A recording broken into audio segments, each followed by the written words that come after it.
సంక్రాంతికి Hanuman movie block buster కొట్టి pan ఇండియాలో సెన్సేషనల్గా దూసుకుపోతుంది. అండ్ గుంటూరు కారం మూవీ ఫస్ట్ డే నుంచే డిజాస్టర్ టాక్తో ఆల్మోస్ట్ న్యూ బుకింగ్స్ అన్నీ ఆగిపోయినాయి. అసలు దీని అంతటికీ రీజన్ ఏంటి? నిజంగానే గుంటూరు కారం మూవీ అంత దారుణంగా ఉందా? హనుమాన్ మూవీ నిజంగానే అంత ఎక్స్ట్రాడినరీగా ఉందా లేదా అనేది ఈరోజు ఈ వీడియోలో మనం డీటెయిల్గా డిస్కస్ చేద్దాం.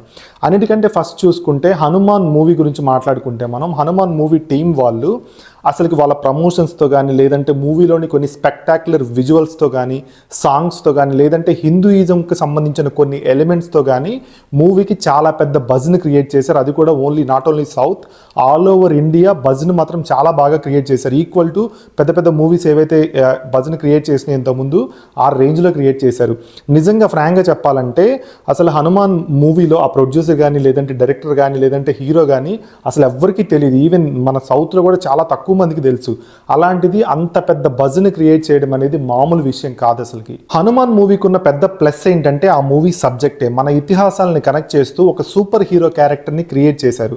అండ్ మన ఇండియన్ ఫిల్మ్ హిస్టరీలో ఇప్పటివరకు లేనటువంటి ఒక సూపర్ హీరో ఫ్రాంచైజ్ని చాలా బాగా, ఒక ఐడియాని చాలా బాగా రిప్రజెంట్ చేశారు. అండ్ గుంటూరు కారం మూవీకి వస్తే ఏంటంటే ఇది ఆల్రెడీ మనకి తెలిసిన సబ్జెక్టే. And mass masala and normal routine story, అందరికీ తెలిసిన స్టోరీ ఇది. ఇలాంటి స్టోరీలు ఆల్రెడీ చాలా వచ్చేసినాయి.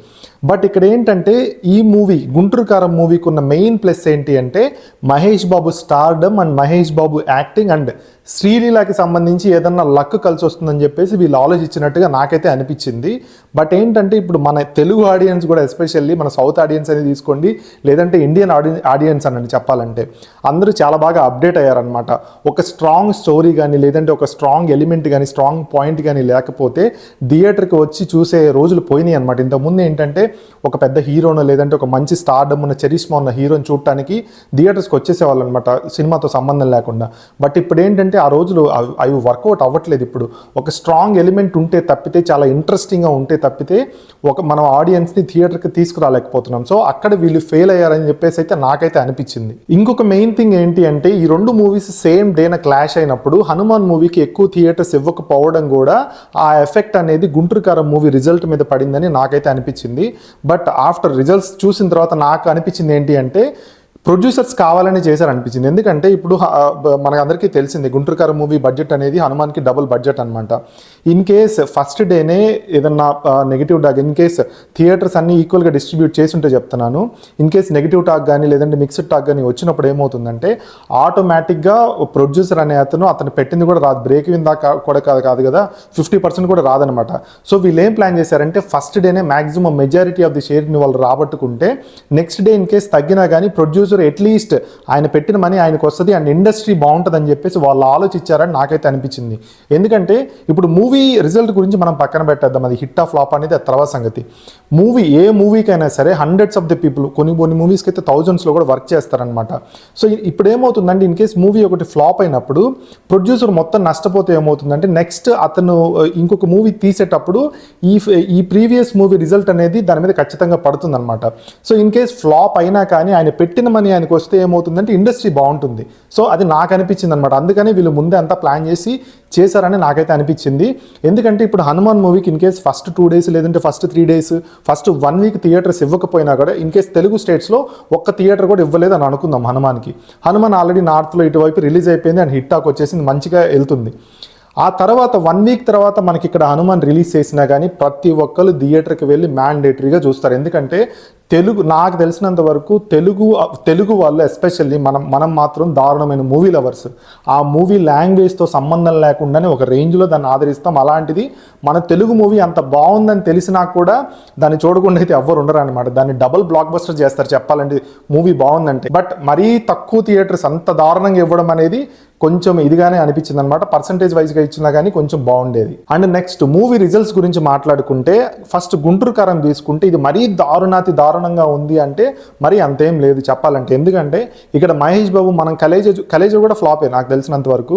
కానీ కలేజా యాక్టింగ్తో మనం ఏంటంటే కొంచెం ఎంటర్టైన్ అవుతూ ఉంటాం, మనం ఎంజాయ్ చేయొచ్చు అనమాట. సో సేమ్ ఇది కూడా ఇంచుమించు అలాంటిదే.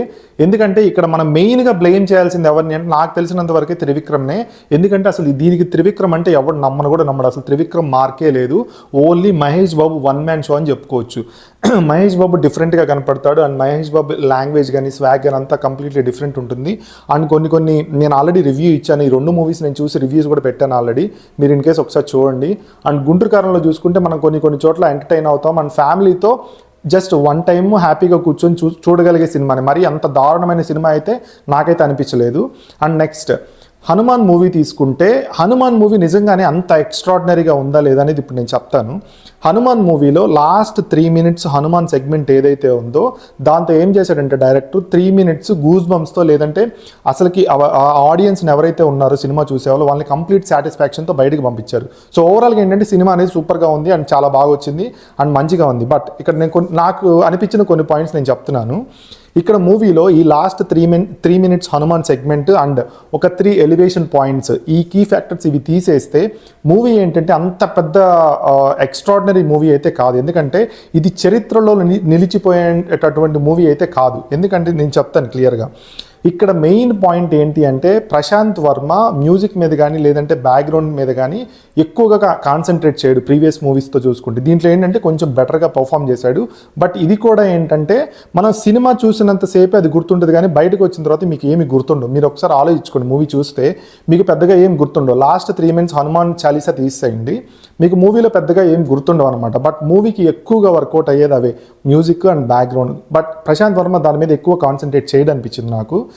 ఇన్ కేస్ ఎగ్జాంపుల్గా చెప్తాను, మీరు యానిమల్ మూవీ తీసుకుంటే, ఇప్పుడు నేను యానిమల్ అని చెప్పిన వెంటనే మీకు అట్లీస్ట్ 3 సౌండ్స్ అయితే వచ్చేస్తాయి మీ మైండ్లోకి, ఈజీగా వచ్చేస్తాయి అనమాట. సో అది డిఫరెన్స్ అనమాట. అండ్ ఇంకొకటి ఏంటి అంటే ఈ మూవీ ఏంటంటే సబ్జెక్ట్ అనేది చాలా ప్రెడిక్టబుల్ స్టోరీ. ఎందుకంటే సూపర్ మూవీ స్టోరీస్ అన్నీ సేమ్ ఇంచుమించుగా ఒకేలా ఉంటాయి అండ్ చిన్నపిల్లలు చూసే మూవీస్ ఎలా అయితే ఉంటాయో అలాంటి మూవీలాగా అనిపిస్తుంది అనమాట. సో అది ఇంకొక పాయింట్. అండ్ ఓవరాల్గా చూసుకుంటే ఏంటంటే ఒక మంచి ప్రయత్నం అని చెప్పాలి కానీ మరి ఎక్స్ట్రాడినరీ మూవీ అయితే కాదనమాట. సో అది నాకు అనిపించిన ఒపీనియన్. సో ఓవరాల్గా అయితే మాత్రం హనుమాన్ మాత్రం బ్లాక్ బస్టర్ కొట్టినట్టే అండ్ పాన్ ఇండియాలో కూడా గట్టిగా వెళ్తుంది. ఇది 1000 crores త్వరగా వసూలు చేయాలని చెప్పేసి నేను మనస్ఫూర్తిగా కోరుకుంటున్నాను. అండ్ నెక్స్ట్ ఫ్యూచర్లో కూడా మంచి మూవీస్ రావాలని ప్రశాంత్ వర్మ నుంచి సూపర్ హీరో ఫ్రాంచైజ్లో నేను మనస్ఫూర్తిగా కోరుకుంటున్నాను. మీకు ఏదైనా ఒపీనియన్ ఉంటే కింద ఖచ్చితంగా కమెంట్ చేసేయండి. Thank you, bye.